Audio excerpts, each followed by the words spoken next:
بسم الله الرحمن الرحيم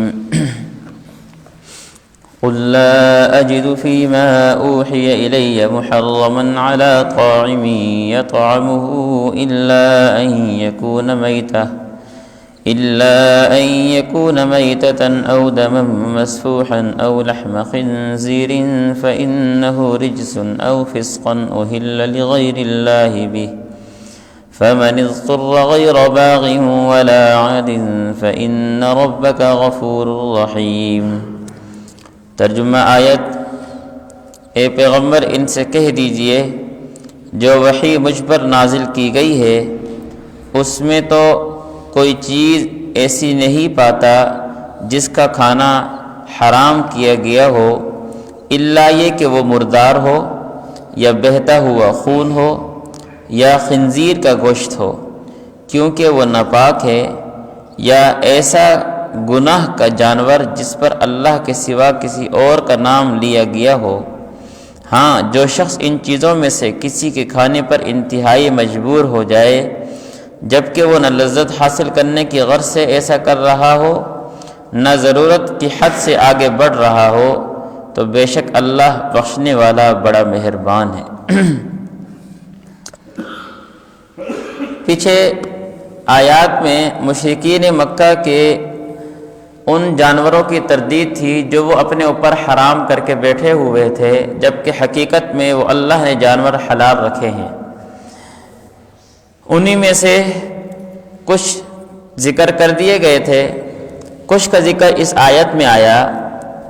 اللہ رب العزت نے آپ علیہ السلام کو فرمایا: قُلْ لَا أَجِدُ فِي مَا أُوحِيَ إِلَيَّ مُحَرَّمًا، اے پیغمبر آپ ان کو بتا دیں کہ جو اللہ رب العزت نے مجھ پر وحی کی ہے اس وحی کے اندر میں کوئی جانور ایسا نہیں پاتا، میں کوئی چیز ایسی نہیں پاتا جو حرام ہو۔ جو تم حرام کہہ رہے ہو میرے اوپر جو وحی آئی ہے ان میں تو کوئی ایسی چیز مجھے نظر نہیں آ رہی، میرے اوپر کوئی ایسی چیز وحی نہیں کی گئی جس کو حرام کیا گیا ہو۔ الا ان یکون میتہ، ایک مردار جانور ہے، مر گیا تبھی موت، او دم مسفوحا، یا آپ نے جانور کو ذبح کیا اس کا بہتا ہوا خون ہے، او لحم خنزیر، یا خنزیر کا گوشت۔ یہ تین چیزیں تو مجھے حرام بتائی گئی ہیں کہ یہ حرام ہیں، ان کا استعمال جائز نہیں۔ اس کے علاوہ باقی تم جو جانور بتاتے پھر رہے ہو کہ جی یہ بت کے نام پر ہے، اس کا کھانا ٹھیک نہیں ہے، یہ مردوں کے لیے حلال ہے عورتوں کے لیے حرام ہے، اس طرح کے جانور جو تم نے بنا رکھے ہیں میرے اوپر تو اس طرح کی کوئی وحی نہیں آئی۔ فرمایا او لحم خنزیر فإنہ رجس، یہ جو تین چیزیں ذکر کی گئی ہیں، مردار اور بہتا ہوا خون اور خنزیر کا گوشت، یہ اس لیے حرام ہے کہ فإنہ رجس، اس لیے کہ یہ ناپاک ہے۔ بہتا ہوا خون بھی ٹھیک نہیں ہے، ناپاک ہے، اس طرح خنزیر کا گوشت یہ بھی نجس ہے، اور مردار جانور یہ بھی نجس ہے، ناپاک ہے، اس لیے یہ تین چیزیں حرام کی گئی ہیں۔ او فسقا اہل لغیر اللہ بہ، یا وہ جانور جس کو غیر اللہ کے نام پر ذبح کیا گیا ہو، اللہ کے علاوہ کسی اور کے نام پر اس کو ذبح کیا گیا ہے، ایسا جانور بھی حرام ہے، ایسا جانور بھی ٹھیک نہیں ہے۔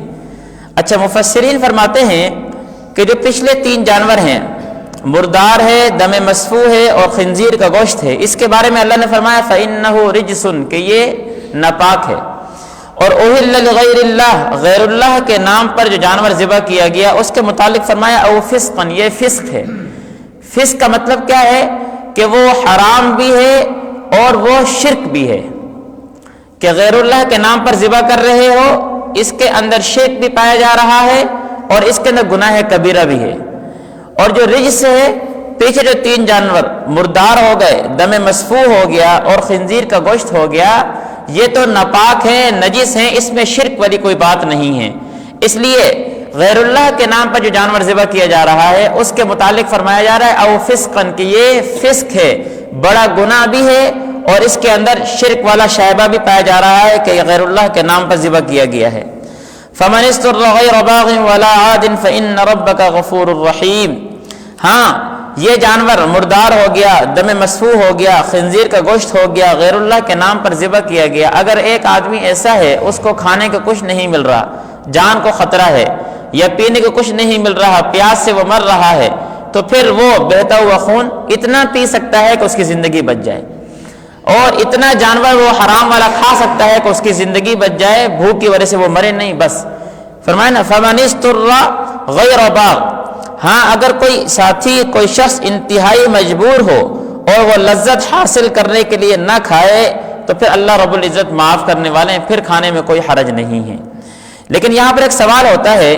کہ یہاں پر تو آپ علیہ الصلوۃ والسلام نے فرمایا کہ میرے اوپر جو جانور، جو وحی نازل کی گئی، ان میں جو چیزیں حرام ہیں وہ مردار ہے، بہتا ہوا خون ہے، خنزیر ہے، جبکہ آپ دیکھیں کتا حرام ہے، کتا نہیں کھا سکتے ہم، ٹھیک ہے نا، اس کا تو یہاں پر ذکر نہیں ہے۔ تو مفسرین نے اس کا جواب یہ دیا، اصل میں یہاں پر ان جانوروں کی تردید کی جا رہی ہے، ان جانوروں کا انکار کیا جا رہا ہے جس کو مشرکین مکہ حرام سمجھتے، حلال سمجھتے تھے۔ مردار کو وہ حلال سمجھتے تھے، دم مسفوح بہتا ہوا خون کہتے تھے یہ حلال ہے، کوئی حرج نہیں ہے اس کے پینے میں۔ اس طرح خنزیر کا گوشت، اس کے کھانے میں کوئی حرج نہیں ہے، کھا سکتے ہیں۔ مشرکین مکہ جن جانوروں کو اپنے لیے حلال سمجھتے تھے، اللہ نے ان کی تردید کی کہ بھئی یہ حرام ہے، اور جن کو وہ حرام سمجھتے تھے اللہ نے کہا کہ یہ حلال ہے، ان کو حرام نہ کہو۔ یہاں پر ان کی تردید کرنا مقصود ہے، ان کو سمجھانا مقصود ہے کہ جن کو تم حرام سمجھ رہے ہو وہ حرام نہیں ہے، اور جن کو تم حلال سمجھ رہے ہو وہ حلال نہیں ہے۔ حلال یہ جانور ہیں اور حرام یہ جانور ہیں، انہی کا یہاں پر ذکر کیا گیا ہے۔ اللہ ہمیں سمجھنے کی توفیق نصیب فرمائے۔